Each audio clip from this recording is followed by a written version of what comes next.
Ayan, good morning po. Kain po tayo. Ito sa atin ngayon.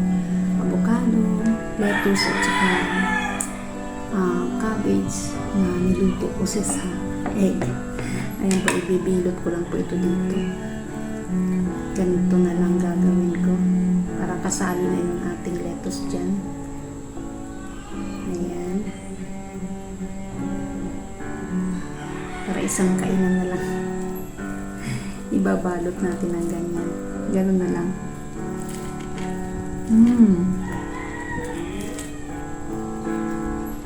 May lettuce po lalim na. Saka ito, niluto ko lang siya sa olive oil. Sibuyas. Ayan. Yun lang. Asin, paminta.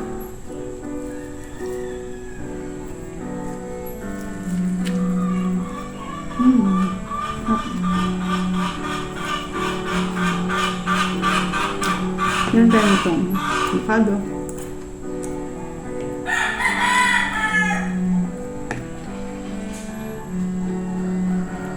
Isang buo ito pero pag ginutom ako, meron akong apple.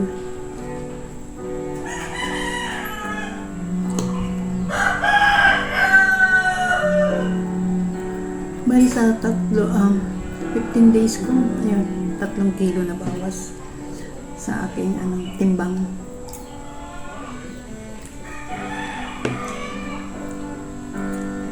Pwede naman mag-cheat ka ng sugar or yung may mga sugar tayong bread.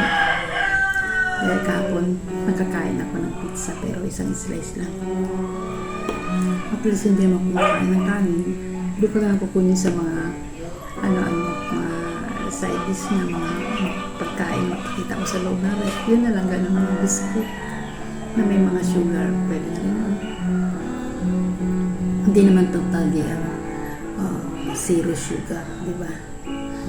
Kasi kailangan din naman natin yun, kahit konti lang. Manghihina kapag mababa na yung sugar.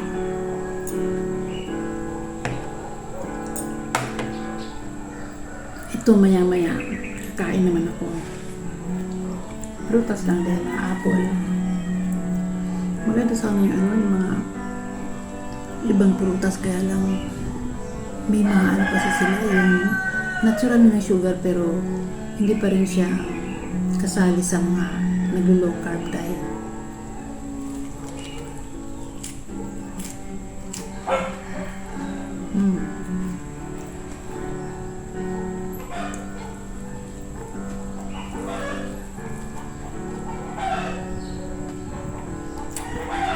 Ito, naggayat lang ako ng cabbage. Lagyan ko ng itlog, sibuyas. Diretso na.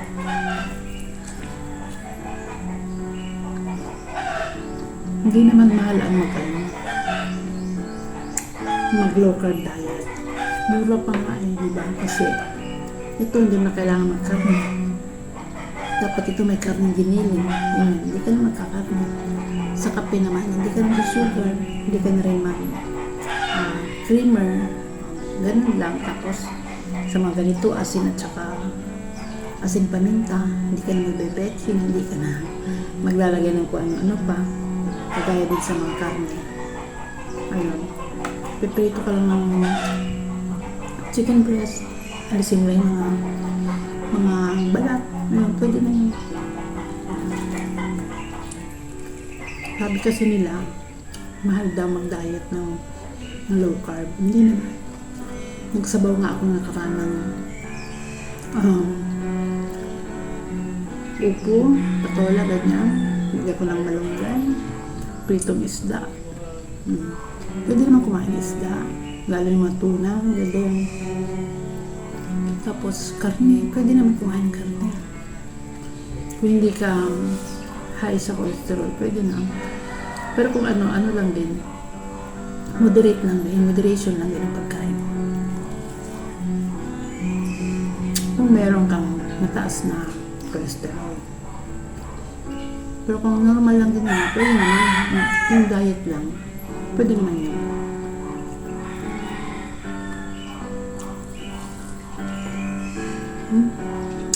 Parang may sabaw-sabaw pa. Sa ano yun? Sa cabbage.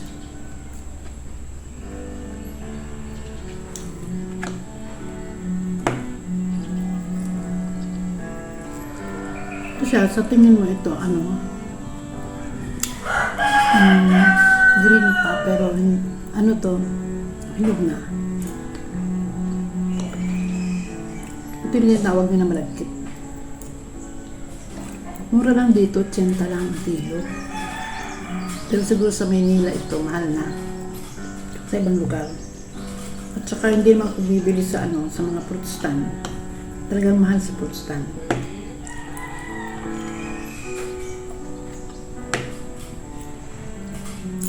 Ayan, thank you guys. Pa-follow, like, and share po. Thank you sa mga nagkakagusto ng aking mga videos. Maraming salamat po. Stay low carb lang po sa mga gusto ng healthy na pamamaraan ng pag-diet. Maraming salamat po. Thank you. Bye-bye.